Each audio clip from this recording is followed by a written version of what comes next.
चवंदासीं मुमताज़ अली मेमण साहब के। मुमताज़ मेमण साहब शाह साईं जा बैत तव्हां ॿुधायो। माइक खोलजो। वॾी महिरबानी। जहिड़ा गुल गुलाब जा तेड़ा मत पेस, जहिड़ा गुल गुलाब जा तेड़ा मत पेस, चोटा तेल चंबेला हा हा हू हमेश, पसियो सूह सैयद चए नीह अचन नेश, लालन जी लपेस अखर आसण न हुजे। महिरबानी महिरबानी। देही जाते जी जी ही बसा तब बानी बारो चंदी, उजत उन्हूअ सां मूं कमीणीअ कही, असुल आर्य जा मजे पलय आऊं कई, पूजा पाइन पेर में तंहिं जुतीअ ना जही, विसारे वेही तन केचन खे कीअं रहण। महिरबानी। वाह वाह वाह। असां सां सदाकत लगारी खैरपुर खां शामिल थी चुको आहे। हाजी खान बोज़दार खैरपुर खां शामिल थियो आहे। जीअं त दोस्त शामिल थींदा वेंदा त हींअर असीं दोस्तनि सभिनी दोस्तनि खे जिन जिन जा असां नाला वठी चुका आहियूं, वरी असीं नाला न वठंदासीं। उन्हनि सभिनी दोस्तनि खे भलीकार था चऊं। ऐं अॼु अली बाबा जे हवाले सां ॻाल्हि ॿोल जी शुरूआति कजे। ऐं चाहींदुसि त स्टार्ट वठण जे लाइ रमेश राजा खे त हू प्रोग्राम जो स्टार्ट वठनि। जी रमेश वॾी महिरबानी मिस्टर मंज़ूर साहब, वॾी तव्हांजी महिरबानी। ऐं हिकु दफ़ो वरी सभिनी दोस्तनि खे भलीकार कयां थो ऐं सलाम नमस्ते चवां थो। ऐं हिनखे पाण हिन नमूने सां शुरू कंदासीं त हिकिड़ो रेलवे जो मुलाज़िम मोहम्मद रमज़ान जेको सेवण मां कोटड़ी कई आहे, 1940 में खेस अली मोहम्मद रिंद नाले हिकु पुटु ॼाओ, जेको म्यूनिसिपल ऐं टेक्सटाइल फैक्ट्री में जॉब कंदे ऐं अध में छॾींदे लिखण जी शुरूआति जंहिं कई, ऐं उहो अली बाबा जे नाले सां, अली मोहम्मद रिंद जेको हो उहो अली बाबा जे नाले सां मशहूरु थियो। 4 साल अॻु 8 अगस्त 2016 ते 76 सालनि जे ॼमार में असांखे छॾे हलियो वियो। पर असां लाइ नायाब कहाणियूं, novel, drama, radio programme, radio drama ॾेई वियो, जिन में धरतीअ धिकाणा, मुंहनि जो दड़ो, दंगीअ मंझि दरिया, मञल क्लासिक शाहकार आहिनि। हू हमेशह सादी तबियत ऐं ऊचे ख़्यालनि वारो रहियो, अवामी अदीब हो, लिखण में मंज़र निगारी जो माहिर हुयो। मंज़र निगारी उनजी हमेशह निमाया रहंदी पे आई। तारीख़, कल्चर, मारू माण्हुनि जी ज़िंदगी संदसि लिखणनि में हमेशह पे झलकंदी हुई। असां वटि जीअं त अॼु असांजा तमामु वॾा ॻाल्हाईंदड़ अली बाबा ते पुराणा अदीब ऐं दोस्त बि ज़रूर आहिनि, पर असां जेका नई टही जा दानिश्वर आहिनि, अॼु उन्हनि खे जेको आहे सिर्फ़ु दावत ॾिनी आहे त उहे अली बाबा ते जेको आहे ॻाल्हाइनि, जिन में अली आकाश साहब आहे ऐं नाविल निगार चांडियो साहब जेको आहे उहो आहे, ऐं ॿिया जेके दोस्त ॿाहिरां असांजा वेठा आहिनि उहे बि ज़रूरु उन ते ॻाल्हाईंदा। सो बग़ैर टाइम ख़राब कंदे ऐं माइक जेका आहे मंज़ूर हुजण जे हवाले कंदुसि त हू जेको आहे जेके असांजा अहम ऐं मेन ॻाल्हाईंदड़ माण्हू आहिनि, मूं सिर्फ़ु तारुफ़ कराए छॾियो अॼु जे प्रोग्राम जो ऐं अली बाबा जो। बाक़ी जेको आहे उहे दोस्त ॻाल्हाईंदा जेके अदीब बि आहिनि, उनजे फ़न ऐं फ़िक्र ते ॻाल्हाईंदा, जेके असां सभिनी खे गौर सां ॿुधणो पवंदो। दोस्तनि खे गुज़ारिश आहे त हिन प्रोग्राम खे ख़ूबसूरत रखण जे लाइ सिर्फ़ु पंहिंजा माइक बंदि रखंदा त हू आराम सां असांजो वॉइस ॿुधंदा, कंहिं ॿिए जो वॉइस ॿुधंदा, ऐं पाण बि जॾहिं उन्हनि खे वारो मिलंदो त सही नमूने ॻाल्हाईंदा। तंहिंजे करे माइक बंदि रखियो वेंदो। महिरबानी रमेश राजा साहब, महिरबानी रमेश राजा साहब। ऐं रमेश राजा जी ॻाल्हि खे वरी दोहराईंदुसि त असांजा सभई दोस्त जेके पाकिस्तान खां ऐं ॿाहिरि खां आहिनि उहे पंहिंजी हिकु दफ़ो ॿीहर माइक बंदि कनि। ऐं आउं हींअर ॻाल्हाइण जे लाइ नाविल निगार, लेखक ऐं रिसर्चर मुनीर अहमद चांडियो साहब खे चवंदुसि त हू अली बाबा जे हवाले सां उनजे कहाणियुनि, उनजे स्टोरी, उन बाबति पंहिंजा वीचार पेश कनि।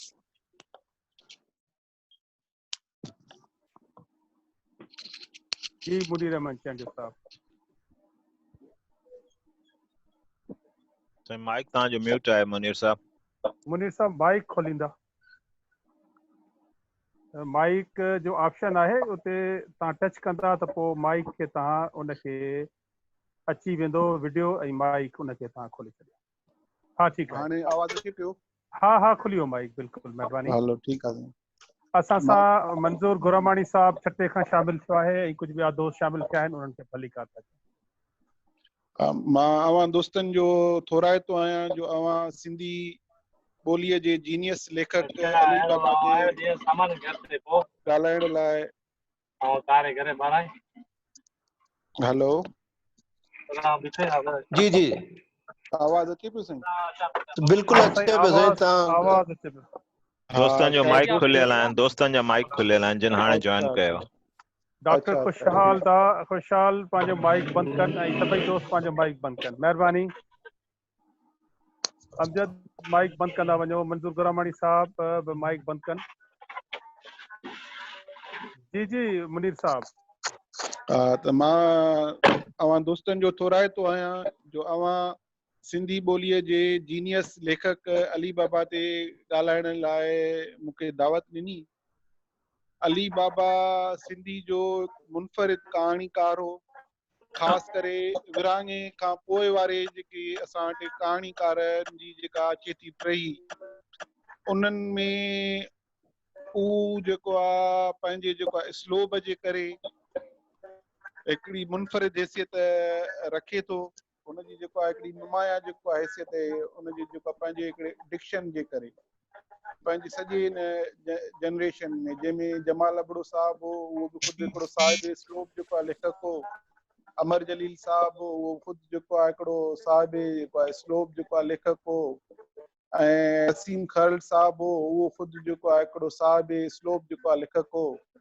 ईंदे आगा सलीम ताईं या उन जी जनरेशन जा ॿिया जेके लेखक हुया, महताब महबूब ताईं, रशीदा हिजाब, फ़िरोज़ा जाफ़री ताईं, ही उन पंहिंजी जेको आहे जनरेशन में हिकिड़ी अलॻि हैसियत पियो रखे, हिकिड़ी उनजी जेका अलॻि उनजी कहाणियुनि जी, उनजे जेको आहे नाविल जी, उनजे जेको आहे ड्रामनि जी, उन जेकी उन खां अलावा जेके मज़मून लिखिया उन्हनि जी हिकिड़ी उनजी जेका आहे हिकिड़ी अलॻि अहमियत असांजे जेको आहे सिंधी अदब में मौजूदु आहे। अली बाबा जीअं त मूं चयो त उनजो जेको आहे अंदाज़ जेको आहे निरालो हो, ऐं उनजा अंदाज़ त निरालो हुयो ई, पर ख़ासि जेका उनजी जेका निरालाइप हुई उहा उनजे मौज़ूअनि जे करे हुई, उनजी जेको आहे कहाणियुनि में ख़ासि करे। हुन जेके मौज़ू खयां से असांजे घणे क़दुरु माना असांजे हिन शहरी समाज जा मौज़ू न हुया।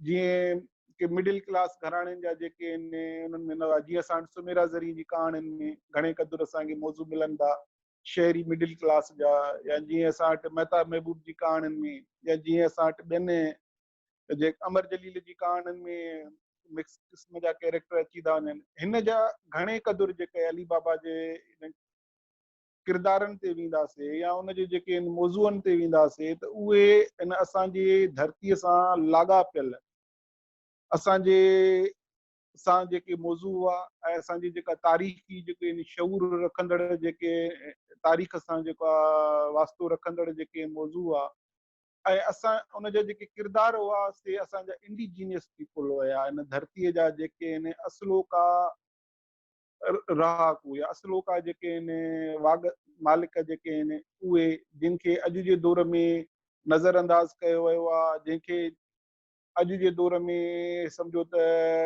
नफ़रत धिकारियो वियो आहे, दॿायो वियो आहे, परते कयो वियो आहे। जीअं उहे आहिनि असांजा जेके आहिनि दरावड़ी नसुल, जंहिं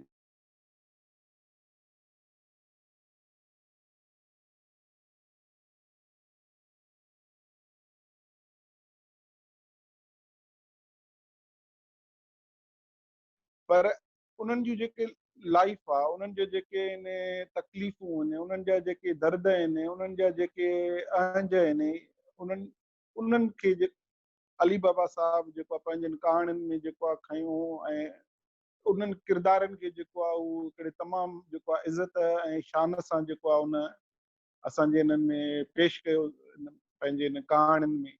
उन जूं जेके हिन सां कहाणियूं जेकॾहिं दरिया ते पढ़ूं था या उनजे मलाह कैरेक्टर ते पढ़ूं था त उहे बि सभु जेके आहिनि तमामु जेके आहिनि लिखियल आहिनि इज़त सां ऐं जेके आहिनि शान सां ऐं तमामु बहितरीनु जेको आहे उन अंदाज़ सां जेके आहिनि उहे कहाणियूं लिखियूं आहिनि। उन्हनि कहाणियुनि खे असां पढ़ूं था त असांखे असांजे जेको आम माण्हू आहे जेको जंहिं जेकॾहिं अली बाबा खे न पढ़ियो आहे या इन असांजे जेके इंडिजीनियस पीपुल आहिनि असांजे हिन धरतीअ जा, उन्हनि खे रुगो परे खां ॾिठो आहे या माना हिन समाज जे जेको आहे हिकिड़े रवैये में जे वहिकिरे में वेही उन्हनि खे धिकारणु सिखियो आहे। पर जॾहिं उहो अली बाबा जूं कहाणियूं पढ़े थो त हू इन्हनि असांजे इंडिजीनियस पीपुल सां प्यार करणु लॻे थो, उन्हनि किरदारनि खे हू पंहिंजो सम्झणु लॻे थो।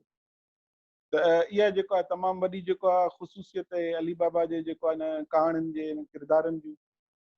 अली बाबा जो जेके कहाणियुनि जा जेके किताब आया आहिनि उहे सभु पढ़िया था वञनि बार बार। असां जॾहिं सिंधी यूनिवर्सिटी में पढ़ंदा हुआसीं, MA सिंधी में कंदा हुआसीं त असां उते बि जेको आहे सभु शागिर्द तक़रीबन अली बाबा खे वॾे शौक़ सां पढ़ंदा। ऐं अली बाबा जो जेको नावेल आहे मोहन जो दड़ो, उहो त हिकिड़ो तमामु घणो जेको आहे सिंधी अदब में पढ़ियो थो वञे उनखे, उन जी तमामु घणी रीडरशिप आहे ऐं उन पंहिंजे जेको आहे तख़य्युल जी वुसअत ऐं गहराई सां उन सॼे दौर खे जेको पेश कयो आहे नावेल में उहो कमाल आहे। तमामु रोमेंटिक अंदाज़ में ऐं तमामु जेको आहे हिकिड़े असराइती अंदाज़ में उन जेको आहे पंहिंजे नावेल खे पेश कयो आहे। उनजी जेका ड्रामा जेके हू लिखंदो हुयो, उनजो ड्रामो दूंगी मंझि दरिया खे जेको आलमी ड्रामनि जे जेको फेस्टिवल में उते एवॉर्ड मिलियो ऐं उते उन्हनि जी मनता थी, साराहियो वियो उनखे। चवण जो मतिलबु त अली बाबा हिकिड़ो असांजी जेको आहे ॿोलीअ जो हिकिड़ो जीनियस लेखक हो ऐं उनजे जेको आहे कहाणियुनि, उनजे नावेल, उनजे ड्रामनि जी असांजे अदब में हिकिड़ी तमामु घणी अहमियत आहे ऐं उन तमामु क्रिएटिव अंदाज़ सां जेको आहे पंहिंजो जेको आहे पोरियो कयो आहे ऐं उन जो पोरियो उहो प्यार जो पोरियो आहे जंहिंखे असां सभु जेके आहियूं तमामु घणी मोहबत सां ऐं पढ़ूं था ऐं पंहिंजे ईंदड़ नसुलनि खे बि पढ़ाईंदा। महिरबानी। वॾी महिरबानी मुनीर अहमद चांडो साहब, तव्हां अली बाबा जे हवाले सां असांजे दोस्तनि खे अॼु पंहिंजे ख़्यालनि खां आगाह कयो। उहो बि अव्हां जा नॉवल नौजवान तमामु शौक़ सां पढ़ंदा आहिनि। असां वटि हींअर नौशीन उजण साहिबा शामिल थी चुकी आहे, प्रोफेसर सुरेश कुमार वाधवाणी साहब शामिल थी चुका आहिनि, मंजूर गरमाणी साहब शामिल आहिनि हिन प्रोग्राम में, ऐं उन सां गॾोगॾु नज़ीर सरोई साहब गंबट खां, हाजी खान बोज़दार खेपरो खां, सदाकत लगारी बि शामिल आहिनि। दोस्त शामिल थींदा बि रहनि था ऐं इहो अचण ऐं वञण जो सिलसिलो ज़रूरु जारी रहे थो। ऐं असां वटि हींअर ॻाल्हाइण जे लाइ मौजूदु आहे असांजो दोस्त, तमामु सुठो लेखक, अदीब, शाइर ऐं ख़ासि करे लिटरेचर जे हवाले सां, इल्मु अदब जे हवाले सां हैदराबाद में जेके बि लिटरेचर फेस्टिवल लॻनि था उन्हनि जे पस पर्दा ऐं किथे किथे स्टेज ऐं मुख़्तलिफ़ प्रोग्रामनि में संदसि वॾो किरदारु आहे, वॾो हथु रहियो आहे ऐं तमामु घणा एक्टिव आहिनि। अली आकाश साहब, तव्हांखे अॼु असीं हिन प्रोग्राम में भलीकार था चऊं। तव्हां असां सां शामिल थिया आहियो ऐं असां सां अली बाबा जे हवाले सां गुफ़्तगू जो आगाज़ करियो। वॾी महिरबानी।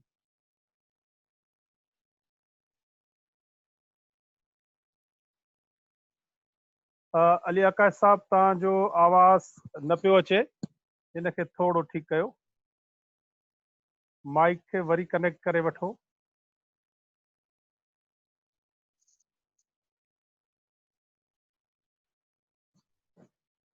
हा हा हा हाणे ठीक थो अचे।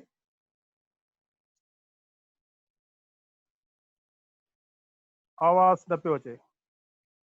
न अली आकाश साहब आवाज़ न पियो अचे। जेकॾहिं अवां माइक खे वरी फोन मां कढी वरी कनेक्ट करियोसि।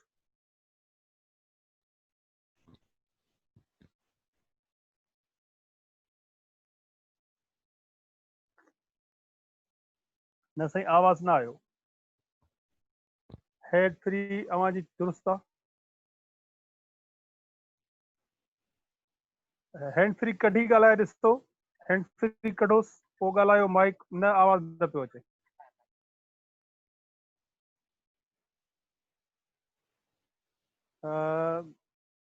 आवाज़ न पियो अचे। मुंहिंजो आवाज़ तव्हां ताईं ईंदो हूंदो।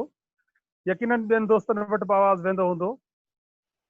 पर अली आकाश जो आवाज़ हा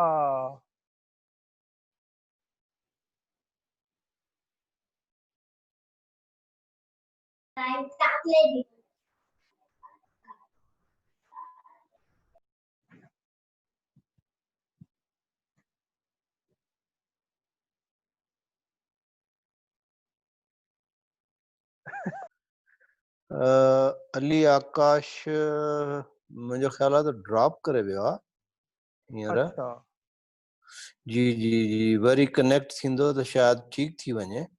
तेसि ताईं कंहिं ॿिए खां मंज़ूर तेसी कमेंट। ताईं असीं चाहींदासीं त अहमद नदीम मेमण साहब पंहिंजे ख़्यालनि जो इज़हार करे। साईं अहमद नदीम मेमण कैनेडा। ऐं सॼी संगत खे सलाम। कुझु गैर हाज़िरियूं रहियूं जो तव्हांजो जुमे ते प्रोग्राम थींदो उन महिल असां वटि सुबुह हूंदी आहे त ड्यूटी हूंदी आहे, जॉब हूंदी आहे। ऐं हाणे सैटरडे थियो आहे त हाणे इनशाला रेगुलरली शामिल थींदासीं। अली बाबा असांजी हिस्ट्री आहे, असांजो कल्चर आहे, असांजी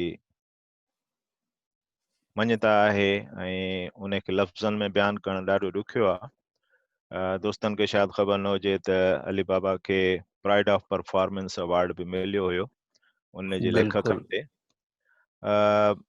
लव स्टोरीज़ या इश्किया दास्तानूं अली कोन खणंदो हो। अली ॾाढियूं चुभंदड़ ऐं सोशल जेके इश्यूज़ आहिनि उन्हनि ते पंहिंजो लेख लिखंदो हुयो। मोहन जो दड़ो जे तव्हां पढ़ी ॾिसो हुनजो नावल त जे तव्हां ख़ुदि मोहन जो दड़ो वेंदो तव्हांखे एतिरो मज़ो न ईंदो जेतिरो मज़ो तव्हांखे हुनजो नावल पढ़ी ईंदो। त मोहन जो दड़ो जी बिल्कुलु ई हिकिड़ो नओं रूप तव्हांखे नज़र ईंदो।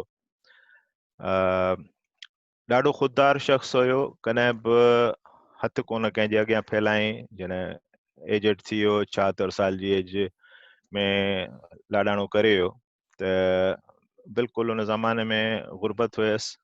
मां उन जी हिकिड़ी तस्वीर ॾिठी त थले ते वेठो आहे, उकूं थियो ऐं ॾाढो ॾुख थियुमि। कुझु दोस्तनि खे अर्ज़ु कयुमि कल्चरल डिपार्टमेंट मां कुझु हेल्प वठी ॾियो। उन्हनि चयो त वठंदो कोन असां खां जेको आहे सो असां इलाही दफ़ा ट्राए कयो आहे पर हुन इनकार कयो आहे त मां छाजे लाइ मां तव्हांजो एहसान वठां, मां छाजे लाइ पैसा वठां।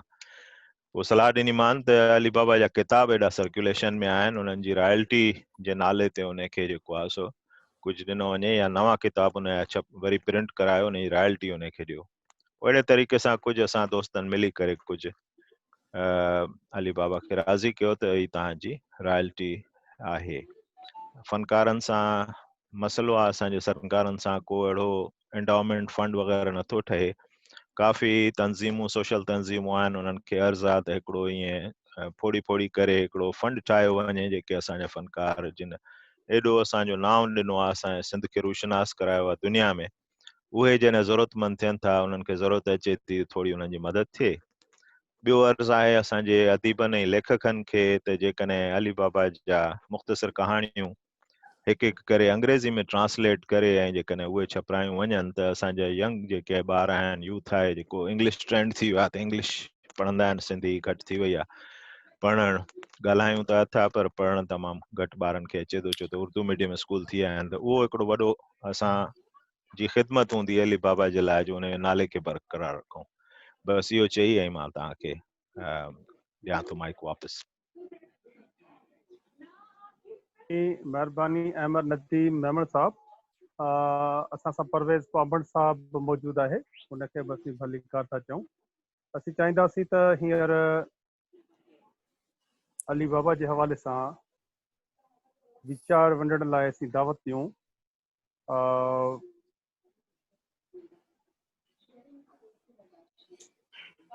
प्रोफेसर सुरेश कुमार वाधवाणी साहब।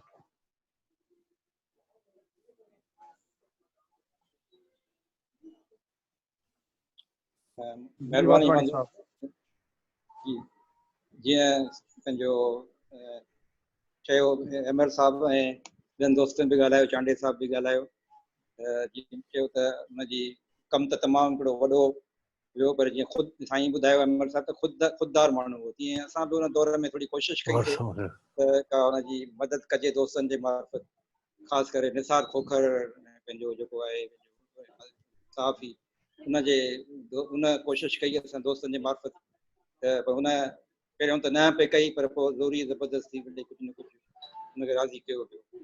बिल्कुलु उहो वॾो ख़ुददार माण्हू हुयो ऐं जेको हुनजो कमु आहे बिल्कुलु हुनजो ट्रांसलेट हर ॿोलीअ में थियणु खपे। ऐं हुनजो हींअर जेके पोयार हुनजा आहिनि उहे बि एतिरो ख़ुशहाल कोन्हनि, उन्हनि उहे बि तकलीफ़ में आहिनि। हुनजी बि कंहिं न कंहिं हिसाब सां दोस्तनि खे मिली करे, पंहिंजे समाज जे अॻुवान आहिनि उन्हनि खे मिली करे उन्हनि जी कुझु हेल्प, उन्हनि खे गाइड करणु। महिरबानी। महिरबानी साईं। ऐं हींअर दावत ॾींदसि नौशीन उजण साहिबा खे त उहा अली बाबा जे हवाले सां कुझु प्रोग्राम जे हवाले सां ॻाल्हाए। नौशीन उजण साहिबा। अस्सलाम वालेकुम सभिनी खे। अस्सलाम जी महिरबानी मूंखे हिते शामिल कयो वियो। अली बाबा खे त मां पहिरीं उन जा किताब या उन जूं लिखणियूं त यूनिवर्सिटीअ में अदब जी शागिर्दियाणी हुयसि त तॾहिं पढ़ियमि, पर घणी ॼाण जेका आहे मूंखे तॾहिं मिली जॾहिं मां ऑडियो बुक नैरेटर आहियां त इन हिसाब सां उनजो किताब जेको मूंखे रिकॉर्डिंग लाइ मिलियो, जेको साख समय जो तरतीब ॾिनल आहे, जनम भूमि शमशान भूमि, उहो जॾहिं मां सॼो रिकॉर्ड कयो त तॾहिं मूंखे ख़बर पई त बाबा जी जेके लिखणियूं आहिनि या उनजो जेको लिखण जो स्टाइल हुयो, उनजी इनफरादियत जे करे अगरि असां अली बाबा डिक्शन अलॻि सां हिकिड़ो जोड़ियूं त बि चवणु ग़लति न थींदो। बाक़ाइदा जेका अली बाबा जे लिखणनि में कहाणियुनि में लफ़्ज़ जेके हुया मूंखे तमामु नवां नवां नज़र आया। जीअं त असांजी ॼाण में एॾो इज़ाफ़ो थियो या उनजा जेके जंहिं तरीक़े सां उन लफ़्ज़ पोयां आहिनि, लफ़्ज़ जोड़िया आहिनि, लिखियो आहे, बिल्कुलु मूंखे हिकु नओं अंदाज़ लॻो। उनजो पंहिंजो हिकिड़ो रवैयो, पंहिंजो हिकिड़ो अंदाज़ो हो जेको कहाणियुनि में अहिड़ी रीति शेयर थो करे ॻाल्हियूं, अहिड़ियूं अहिड़ियूं लिखियल आहिनि कहाणियुनि में, ॼण त हिकिड़ा आम माण्हू पंहिंजी रूटीन खे बयानु कंदा हुजनि, हिक ॿिए सां ॻाल्हियूं कंदा हुजनि। हिते ही मसइलो थियो या हिते हीअ ॻाल्हि थी। ईअं अली बाबा जी तक़रीबन कहाणियुनि में पढ़ी मूंखे बि ईअं किथे महसूसु थियो त मां अली बाबा जे घर में वेठी हुजां ऐं अली बाबा इहो सभु कुझु मूंखे ज़बानी ॿुधाईंदो रहंदो हुजे। सिंधी लैंग्वेज अथॉरिटीअ में लॉन्चिंग हुई मुंहिंजे किताब जी, ऑडियो बुक जी, त उते बि उन्हनि वीडियो ठाही जेका हलाई, अली बाबा जूं शॉर्ट क्लिप्स हुयूं जिते उहो ॿेड़ियुनि में कीअं मुहाड़नि सां गॾु वेहे थो, कीअं उन्हनि जा दर्द जेके आहिनि उहे ॿुधी करे उन्हनि खे हल करण जी कोशिशि थो करे। मतिलबु अली बाबा खे जेतिरो मां परोड़ियो, जेतिरो मां परखियो या जेतिरो पढ़ियो, उन मां मूंखे इहा ई ख़बर पई त माण्हुनि जी मदद करणु या हेठि तबिके वारनि जा दर्द ॿुधणु ऐं उन्हनि खे हल करण जी कोशिशि इहा तमामु बहितरीन। महिरबानी। महिरबानी नौशीन उजण साहिबा। हींअर असां चाहींदासीं त असांजो दोस्त तंहिंखां शामिल आहे मंज़ूर गुरामाणी साहब। जी मंज़ूर गुरामाणी साहब, अवां कुझु प्रोग्राम के बारे में मुख़्तसरन हाल अहवाल।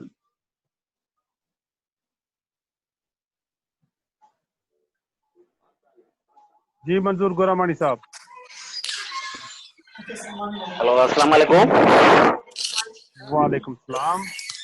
मंजूर साईं रमेश बा ख़ुश आहियो? तबी ठीकु आहे सर? तव्हां जूं वॾियूं महिरबानियूं। आया सफ़र में साईं वॾी नवाज़िश जो साईं मुनीर चांडिया साहब खे ॿुधण आयो जो मौक़ो मिलियो अॼु। साईं मुनीर चांडिया असां बाक़ाइदा आशिक़ आहियूं ऐं उनजा नावल जेके बि आहिनि तो पुॼाणा केफ़्तारा को उहे सभु पढ़िया आहिनि। ऐं अली बाबा जेको आहे उन्हनि ते साईं मुनीर साहब वारनि तमामु सुठो ॻाल्हायो।